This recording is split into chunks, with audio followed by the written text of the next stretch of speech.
A mass M moves with a velocity v and collides inelastically with another identical mass. After collision, first mass moves with a velocity v by root 3 in a direction perpendicular. यहाँ पे बना भी है, इस तरीके से था।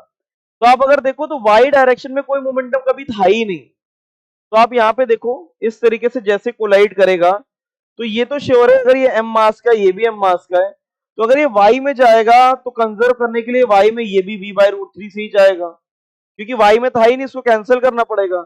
और x डायरेक्शन में ऑलरेडी v का था, तो इसको इधर रिटेन रखना पड़ेगा v।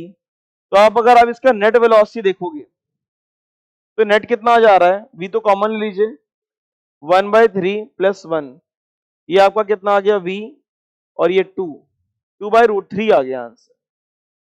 यहाँ पे इन्होंने यही पूछा है कि फाइनल वेलोसिटी 2 इसका कितना आएगा।